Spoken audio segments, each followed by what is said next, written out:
Wrapper Chandan Shetty ಹಾಗೂ ನಿವೇದಿತಾ ಗೌಡ ಪರಸ್ಪರ ಒಪ್ಪಿಗೆ ಸೂಚಿಸಿ ವಿಚ್ಛೇದನ ಪಡೆದಿದ್ದಾರೆ.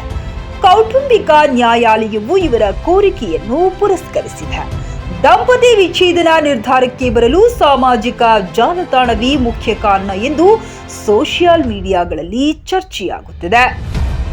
ಚಂದನ್ ಹಾಗೂ ನಿವೇದಿತಾ ಸಾಮಾಜಿಕ ಜಾಲತಾಣದಲ್ಲಿ ಸದಾ ಆಕ್ಟಿವ್ ಆಗಿರುತ್ತಿದ್ದರು. ಜೊತೆಯಾಗಿ ರೀಲ್ಸ್ ಮಾಡುತ್ತಿದ್ದರು ಮತ್ತು ಎಲ್ಲೇ ಕಾರ್ಯಕ್ರಮ ನಡೆದರೂ ಜೊತೆಯಾಗಿ ತೆರಳುತ್ತಿದ್ದರು.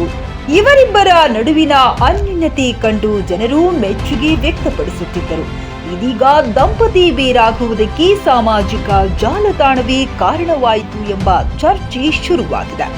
ಆದರೆ ಇವರಿಬ್ಬರು ನ್ಯಾಯಾಲಯದಿಂದ ಹೊರಬರುವಾಗ ಕೈ ಹಿಡಿದು ಬರುತ್ತಿರುವ ವಿಡಿಯೋ ಸಾಮಾಜಿಕ ಜಾಲತಾಣಗಳಲ್ಲಿ ವೈರಲ್ ಆಗಿದ್ದು, ಇವರಿಬ್ಬರು ನಿಜವಾಗಿಯೂ ಬೇರಾಗುತ್ತಿದ್ದಾರಾ ಎಂಬ ಪ್ರಶ್ನೆ ಮೂಡುತ್ತಿದೆ.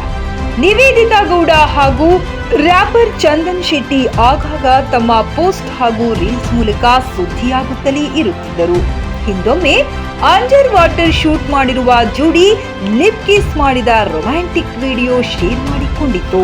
ಸಾವಿರಾರು ಜನರು ಲೈಕ್ ಮಾಡಿದ್ದರು. ಕೆಲವರು ಈ ವಿಡಿಯೋಗೆ ಮೆಚ್ಚುಗೆ ಸೂಚಿಸಿದರೆ, ಇನ್ನು ಕೆಲವರು ನೆಗೆಟಿವ್ ಕಮೆಂಟ್ ಮಾಡಿದ್ದರು.